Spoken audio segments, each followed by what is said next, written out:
मला रात्रीची जाग आली तेव्हा घड्याळात 2 वाजले होते. माझा नवरा तेव्हा माझ्या शेजारी नव्हता. बाहेर जाऊन पाहिलं तर माझा नवरा दत्तक घेतलेल्या मुलीच्या रूमकडे जात होता. त्याच्या मागे हळूहळू जाऊन पाहिलं तर त्या रूममधलं ते दृश्य बघून माझ्या पायाखालची जमीनच सरकली. मी आणि माझा नवरा आम्ही काही कामानिमित्त बाहेर गेलो होतो. काम उरकून घरी परत येत असताना आम्ही रेल्वेने प्रवास करत होतो. आम्हाला 13-14 वर्षांची मुलगी तिकीट मास्तराची नजर चोरण्याचा प्रयत्न करताना दिसली. तिच्या कृतीतून स्पष्ट दिसत होते की तिच्याकडे तिकीट नाहीये, कारण 2 मिनिटांपूर्वी ती खिडकीतून बाहेर डोकावत होती. ती खूप आनंदितही होती, पण तिकीट मास्तर येताच ती झोपेचं नाटक करू लागली. तिकीट मास्तर तिच्या जवळ येताच त्याने तिला तिकीट दाखवायला सांगितले, पण आता ती मुलगी इतकी घाबरली होती की तिला बोलताही येत नव्हतं. ती कधी आमच्याकडे तर कधी तिकीट मास्तरकडे असह्य नजरेने पाहत होती, पण तिकीट मास्तर कुठे ऐकणार होता. त्याला कळून चुकले होते की त्या मुलीकडे तिकीट नाहीये. मग तो तिच्यावर दबाव आणू लागला. तिकीट मास्तरचे असे वागणे पाहून मी माझ्या नवऱ्याला सांगितलं की ही बिचारी लहान मुलगी आहे आणि तो तिकीट मास्तर गैरवर्तन करत आहे. या मुलीचे तिकीटचे पैसे तुम्हीच द्या ना. माझा नवराही खूप हळवा आणि समजूतदार होता. त्याने माझं ऐकलं आणि तिकीट मास्तरला बोलावून सांगितलं की या मुलीचे भाडे मी भरतो, तिला काही बोलू नका. मग तिकीट मास्तर पैसे घेऊन निघून गेला. मुलीचे डोळे आता भरून आले होते. ती डोळे मिसकावून आपले अश्रू रोखण्याचा प्रयत्न करत होती, पण असं वाटत होतं की काही क्षणातच ती ढसाढसा रडेल. ती पुन्हा पुन्हा बिचाऱ्या आणि असह्य नजरेने आमच्याकडे बघत होती. मी हसत हसत तिला धीर दिला आणि म्हणाले, बाळा ये, माझ्या शेजारच्या सीटवर बस. ती माझ्या शेजारी येऊन बसली. मी विचारले, तुझं नाव काय आहे? ती म्हणाली, माझे नाव सलोनी आहे. मी मागच्या स्टेशनवरून ट्रेनमध्ये बसले. मी तिला विचारलं, बाळा तुला कुठे जायचं आहे? माझ्या या प्रश्नाने तिचा चेहरा सुंदर झाला.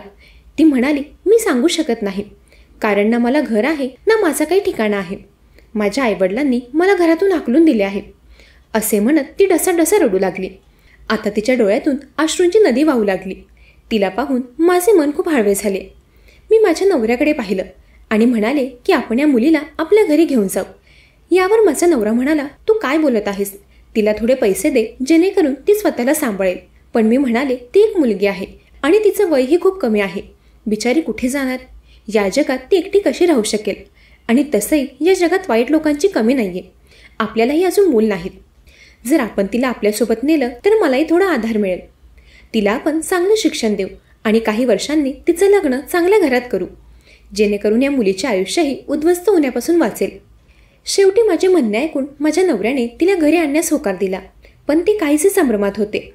जेव्हा मी त्या मुलीला सांगितलं की मला तिला घरी न्यायचं आहे तेव्हा ती खूप आनंदी झाली आणि म्हणाली, तुमचे हे उपकार मी कधीही विसरणार नाही. मला तिची ही गोष्ट खूप आवडली. पण मी तिला घरी आणल्यावर घरात एकच गोंधळ उडाला. माझ्या सासूबाई मला ओरडायला लागल्या, अनोळखी मुलीला घरात ठेवायला तू वेडी झाली आहेस का? तुला काही माहीत आहे का? आजकाल लोकांनी घरामध्ये लूटमार करण्याचा हा एक चांगला मार्ग निवडला आहे. पहिले जवळचे करून घरात प्रवेश करतात, त्यानंतर घात करून सर्व काही लुटून ते पळून जातात. सुनबाई, जरा विचार करून निर्णय घे, नाहीतर तुझाच निर्णय तुला महागात पडेल. पण माझ्या सासूबाईंची एकही गोष्ट मी ऐकली नाही. माझ्या सासूबाईंचे बोलणे ऐकून माझ्या मनात एकच विचार चालू होता की माझ्या सासूबाईंना सर्व घराची सगळी कामं माझ्याकडूनच करून घ्यायची असतात. घरकामात मला कोणी मदत केली तर त्यांना ते सहन नाही होणार. म्हणूनच त्या मला पुन्हा पुन्हा नकार देत होत्या. वेळ असाच निघू लागला. दिवस महिन्यात आणि महिने वर्षांमध्ये बदलले. सलोनी रात्रंदिवस खूप मनापासून माझी सेवा करायची, पण माझ्या सासूबाईंनी मला जे काही सांगितले होते ते खरं होताना 3 वर्षांनी मला दिसत होते. मला कधीच कोणावर संशय घेण्याची सवय नव्हती, पण एका रात्री मला हे सर्व करावे लागले. रात्रीचे 2 वाजले होते तेव्हा अचानक झोपेतून माझे डोळे उघडले आणि माझा नवरा खोलीत उपस्थित नसल्याचं मी पाहिलं. मला शंका आली होती, पण मी त्याकडे दुर्लक्ष केले. पण दुसऱ्या दिवशी पुन्हा तोच प्रकार घडला, पण तरीही मी दुर्लक्ष केलं. पण 4-5 दिवस हा प्रकार सारखाच सुरू होता. तेव्हा मला माझ्या नवऱ्यावर शंका येऊ लागली. एवढ्या रात्री उशिरा जागून ते रोज कुठे जातं? दुसऱ्या दिवशी मी विचार केला की आज रात्रभर मी झोपणार नाही आणि मी तेच केले. लाख झोप येत असतानाही मी झोपेला माझ्यावर अधिराज्य गाजवू दिले नाही. रात्रीचे 2 वाजताच माझा नवरा खोलीतून बाहेर गेला. मीही हळूवार पावलांनी त्यांच्या मागे गेले. मी हे पाहून आश्चर्यचकित झाले की माझ्या नवऱ्याची पावले सलोनीच्या खोलीकडे सरकत होती. मी मनातल्या मनात विचार करत होते की हे खरं नसावं. मला खूप वाईट वाटत होतं आणि त्याचवेळी मला माझ्या सासूबाईंचे शब्दही आठवत होते. की त्यावेळी माझ्या सासूबाईंचे म्हणणे मी ऐकले असते तर खूप बरं झालं असतं. पण मला माझ्या सासूच्या नजरेत स्वतःला हरलेलं सिद्ध करायचं नव्हतं. माझ्या नवऱ्याने हळूच दार उघडून आत खोलीत प्रवेश केला. तेव्हा मीही दरवाजाच्या जवळच होते.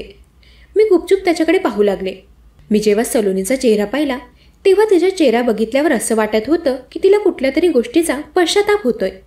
माझ्या नवऱ्याला बघून तिने पाठ फिरवली, पण माझा नवरा तिच्याकडे रागाने बघत होता आणि वारंवार तिच्या दिशेने हात पुढे करून तिला काहीतरी सांगण्याचा प्रयत्न करत होता. पण सलोनी शांत उभी होती. हे सर्व दृश्य पाहून माझे भान हरपले आणि माझ्या पायाखालची जमीन सरकल्यासारखं मला वाटलं. मी लगबगीने माझ्या खोलीत धावत गेले आणि जोरजोरात रडू लागले. आता माझी शंका सत्यात उतरली होती. पण मी करू तरी काय? मी कोणालाही काही सांगू शकत नव्हते, कारण मीच या मुलीला जबरदस्तीने माझ्या घरी आणले होते. जर मी कुणाला याबद्दल सांगितले असते तर मग माझी खूप बदनामी झाली असती. माझ्या मनात विचार चालू लागले की माझ्या सासूबाई आणि घरचे लोक मला टोमणे मारून मारून मला बेजार करतील. दुसऱ्या दिवशी सलोनी मला म्हणाली की एकतर मला तुमच्या खोलीत राहू द्या किंवा आजीसोबत राहू द्या. तिचे बोलणे ऐकून मला आश्चर्य वाटले. मी तिला म्हणाले, असं काय झालंय की तुला तुझी खोली बदलायची आहे? ती काहीच बोलली नाही आणि गप्प बसली. पण ती अगदी तशीच दिसत होती, जणू ती खूप घाबरली आहे. मी जबरदस्तीने तिला काय प्रकरण आहे हे विचारण्याचा प्रयत्न केला, परंतु तिने एवढंच उत्तर दिले की मला एकटा राहण्याची भीती वाटते आणि असे सांगून तिने ती गोष्ट टाळली. पण तिचे शब्द ऐकून मला आतून आनंद झाला, कारण कदाचित या मुलीची काहीच चूक नाही हे मला समजले होते. कदाचित ही सर्व माझ्या नवऱ्याची चूक आहे. मी माझ्या सासूबाईंना सलोनीला त्यांच्या खोलीत राहू द्यायला सांगितले, पण माझ्या सासूबाईंनी स्पष्ट नकार दिला. काही दिवसांनी माझ्या नवऱ्याची बदली झाली आणि तो नोकरीसाठी दुसऱ्या शहरात गेला. आता सलोनी खुश दिसत होती. असं वाटत होतं की तिला आता कुठल्याच गोष्टीची भीती नाहीये. मलाही तिला कुठेही पाठवायचं नव्हतं, कारण एका तरुण निराधार मुलीला घराबाहेर काढलं म्हणून लोकांनी माझ्याकडे बोट दाखवावं असं मला वाटत नव्हतं. आणि तसंही ती सुरक्षित राहावी म्हणूनच तर मी तिला घेऊन आले होते. माझ्या नवऱ्याला बाहेर गावी जाऊन जवळपास 3 महिने उलटून गेले होते की मला एक आनंदाची बातमी मिळाली, जी ऐकण्यासाठी प्रत्येक स्त्रीचे कान आसुसलेले असतात. मी गरोदर होते आणि माझा आनंद गगनात मावत नव्हता. पण माझ्या सासूबाईंची वागणूक पाहून मी खूप निराश झाले. मी गरोदर आहे हे ऐकूनही त्या माझ्याशी नीट वागत नव्हत्या. माझ्या बाळाच्या जन्माला अवघे काही दिवस राहिले होते. सलोनीने माझी खूप सेवा केली, पण काही दिवसांपासून मी बघत होते की ती तिचा चेहरा झाकून ठेवत होती. तिला असं पाहून मला समजले नाही की ती असं का करत आहे. पण एक दिवस मी सलोनीला विचारलं तर तिने मला सांगितलं की तिला स्किन ॲलर्जी झाली आहे. माझ्या चेहऱ्यावर विचित्र पिंपल्स आले आहेत, जे मला लपवून ठेवणे चांगले वाटते. सलोनीचं बोलणं ऐकून मला वाईट वाटलं. मला वाटलं मी तिला स्किन स्पेशालिस्टकडे घेऊन जावं, पण मला वेळच मिळाला नाही, कारण माझ्या प्रसूतीची वेळ जवळ आली होती. आणि शेवटी तो दिवस आला जेव्हा मी एका सुंदर मुलाला जन्म दिला. नातवाला पाहून माझ्या सासूबाईही माझे कौतुक करू लागल्या. मुलाच्या जन्माच्या वेळी उषा मावशींनी मला खूप साथ दिली. बाळाच्या काळजीबाबत बोलण्यासाठी त्यांनी सलोनीला जवळ बोलावले आणि म्हणाल्या, बेटा माझं ऐकून घे, तुझ्या आईची तब्येत नाजूक आहे. अशा परिस्थितीत तिचे पहिले 40 दिवस पूर्ण काळजी घेणं आवश्यक आहे, नाहीतर ती आजारी देखील पडू शकते आणि हिवाळ्याच्या दिवसात हा त्रास जास्त होतो. जर स्वतःची काळजी घेतली नाही तर तुम्ही आयुष्यभर निरोगी राहू शकणार नाही आणि दुसऱ्या मुलाच्या जन्माच्या वेळी जास्त त्रास होईल. मावशी आणि सासूबाईंच्या बोलण्याने मी घाबरले. त्यांनी मला सांगितले की रोज वेळेवर मालिश करून घ्यायची. मावशींचे बोलणे ऐकून सलोनी गोंधळून गेली. ती म्हणाली, बाकीचे सर्व काम मी करेन, पण मला अशा गोष्टींपासून दूर ठेवा. आणि असंही मला अशा कामांचा अनुभव नाहीये आणि माझ्याकडून काही चूक झाली तर सगळे मलाच जबाबदार धरतील.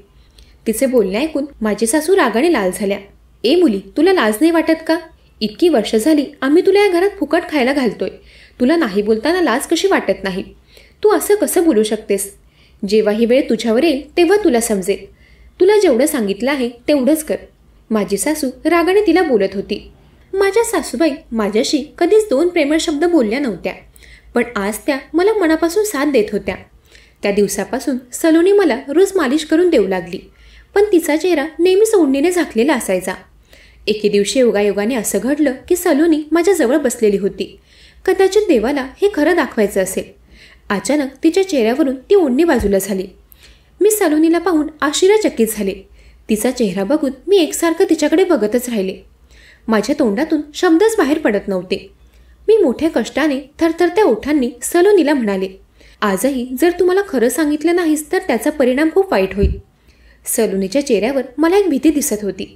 मी सलोनीला म्हणाले, तू आता मला जर खरं सांगितलंस तर मी तुझ्याबद्दल कोणालाच काही बोलणार नाही.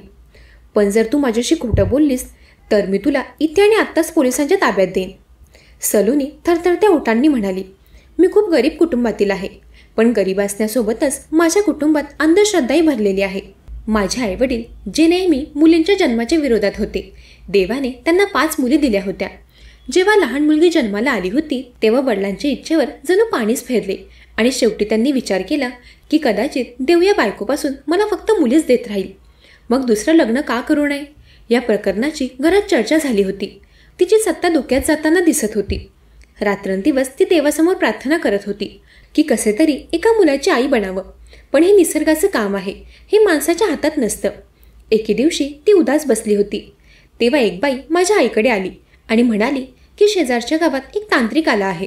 ते म्हणतात की त्यांच्याकडे असं औषध आहे की ते खाऊन तुम्ही मुलाला जन्म देऊ शकतात. त्या मूर्ख स्त्रीचे शब्द ऐकून माझ्या आईच्या मनात एक आशेचा किरण आला. मग आईने विचार केला यात काय नुकसान आहे आणि तिने मग वडिलांसमोर एक अटही ठेवली की यावेळी मुलगा झाला नाही तर नक्कीच तुम्ही दुसरं लग्न करा. मग ती त्या तांत्रिकाकडे गेली. त्याने पाण्यात औषध मिसळून तिला प्यायला दिले आणि सांगितले की मुलगा झाल्यावर तू त्याला माझ्याकडे घेऊन ये, नाहीतर खूप मोठं नुकसान होईल. आईला अजून काय हवे होते. ती आनंदाने घरी आली. 2 महिन्यांनंतर ती गरोदर राहिली आणि शेवटी तिची इच्छा पूर्ण झाली. तिला मुलगा झाला. वडीलही मुलगा झाला म्हणून खूप खुश झाले. पण आईला मनातल्या मनात ती गोष्ट खाऊ लागली की तांत्रिकाला दिलेलं वचन पाळले नाही तर नुकसान होईल. आणि यातच 10 वर्ष गेले. आई आपलं वचन पूर्ण करू शकली नाही, कारण माझ्या वडिलांचाही या गोष्टीवर विश्वास नव्हता. मी आईचा तोच मुलगा होतो. एके दिवशी वडील काही कामानिमित्त बाहेर गेले होते. तेव्हा आईने मला माझा जन्म कसा झाला आणि त्या तांत्रिकाला काय वचन दिले होते ते सर्व सांगितलं. मग मला लाडीगोडी लावून त्या तांत्रिकाकडे आई घेऊन गेली. मला खूप भीती वाटत होती. तांत्रिकाबद्दल माझ्या मनात चांगले विचार नव्हते. मला पाहून त्यांच्या शिष्यांना आनंद झाला आणि त्यांनी कुठे होतीस इतके दिवस, मुलगा मिळाल्यावर तू आम्हाला विसरली. मी तुला सांगितले होते की जर तू तुझ्या मुलाला आमच्यापर्यंत आणले नाही तर तुमचे खूप मोठे नुकसान होऊ शकते. तांत्रिकाचे बोलणे ऐकून आई खूप घाबरली. थोडा वेळ गप राहून ती म्हणाली की बाबा सांगा आता काय करायचं आहे, यावर आता काही उपाय नाही का. तो तांत्रिक माझ्या आईला म्हणाला की तू इथे यायला खूप उशीर केला आहेस. या मुलाला आता आमच्या स्वाधीन कर, अन्यथा या मुलाला आपला जीव गमवावा लागेल. हे सर्व ऐकून आई खूप घाबरली आणि मला त्या धूर्त तांत्रिकाच्या स्वाधीन करून ती निघून गेली. मी तिथल्या लोकांना विनंती केली की मला माझ्या घरी जाऊ द्या, पण कोणीही माझं ऐकलं नाही. 2-4 दिवस गेल्यावर मला कळलं की त्यांचा धंदा काही वेगळाच आहे. हे लोक मुलांना अपंग करून त्यांना भीक मागायला लावतात. मला आता समजले होते की तांत्रिकाचे शिष्य माझ्यासोबतही काहीतरी चुकीचं करणार आहेत. मग एका रात्री कसं तरी लपून छपून मी एका लहान मुलीचा ड्रेस घालून रात्री तिथून गायब झालो आणि मी अशा पद्धतीने तिथून पळत सुटलो की मी मागे वळून तिथे कधीच बघितलं नाही आणि सरळ येऊन ट्रेनमध्ये बसलो. आणि त्यानंतर तुम्ही मला तुमच्या घरी घेऊन आल्या. सुरुवातीला सर्व काही ठीक होते, पण नंतर तुमच्या नवऱ्याने माझ्याकडे चुकीच्या नजरेने बघायला सुरुवात केली. त्यांचं ते वागणं पाहून मला खूप भीती वाटायची. मला काय करावे हे समजत नव्हते, कारण मला भीती होती की माझं रहस्य सर्वांसमोर येईल. मी त्यांना धमकी दिली की जर माझ्याजवळ आलात तर मी आवाज करीन आणि तुमच्या बायकोला सर्व काही सांगेन. आणि त्या दिवसात तुम्ही गरोदर राहिल्या. मावशींच्या सांगण्यावरून मला तुमची मालिश करावी लागली, पण या कामात मला अजिबात आनंद झाला नाही. माझ्यावर विश्वास ठेवा, मी तुम्हाला नेहमीच आईच्या नजरेतून पाहिलं आहे. मी अजूनही तुमचा खूप आदर करतो. काही दिवसांपासून माझ्या चेहऱ्यावर दाढीचे केस येत असल्याचं जाणवत होते, म्हणूनच मी माझा चेहरा तुमच्यापासून लपवत होतो. प्लीज मला माफ करा. मला पोलिसांची खूप भीती वाटते. मला वाचवा. मी आयुष्यभर तुमचा ऋणी राहीन. असे म्हणत तो रडत माझ्या पाया पडला. मी त्याला माझ्या पायावरून उचलले आणि म्हणाले, मला माहीत नव्हते की तू मुलगा आहेस. तुझी मजबुरीही मला कळली नाही, पण आता माझ्या नवऱ्याला ही गोष्ट कळली तर इथे खूप गोंधळ होईल. देवासाठी इथून निघून जा. मी तुला काही पैसे आणि दागिनेही देत आहे. त्यांचा वापर करून स्वतःसाठी काहीतरी चांगले करण्याचा प्रयत्न कर, पण इथे कधीच दिसू नकोस, नाहीतर माझा संसार संकटात येईल. मी माझ्या कपाटातून काही दागिने आणि काही पैसे त्याला दिले, जेणेकरून तो ते विकून उदरनिर्वाह करू शकेल. आणि त्या दिवसापासून माझ्या घराजवळ कुठेही मुलीचं नाव घेऊन फिरणारा सलोनी नावाचा मुलगा मला परत दिसला नाही. पण आजही जेव्हा हा प्रसंग मी आठवते तेव्हा सासूबाईंचे म्हणणे ऐकले असते तर बरे झाले असते असं मला वाटते. आता पुन्हा पुन्हा हे टोमणे मला ऐकायला मिळतात. मुलगा काय झाला तर त्या जवान मुलीकडून कामं करून घेतलीत आणि तिला घरातून हाकलून दिले. मंडळी, तुम्हालाही जर कुठेही निराधार मुलं दिसलीत तर सर्वप्रथम त्यांना जवळच्या पोलीस ठाण्यात घेऊन जा आणि त्यांची ओळख नोंदवा किंवा त्याला अनाथ आश्रमात जमा करा. आणि जर तुम्हाला एखादे मूल दत्तक घ्यायचे असेल तर एकतर त्या अनाथ आश्रमातून किंवा तुमच्या घरातील एखाद्या ओळखीच्या सदस्याकडून घ्या. मंडळी, कथा कशी वाटली हे कमेंट करून नक्की सांगा. ऐकत रहा मनाचे बोल.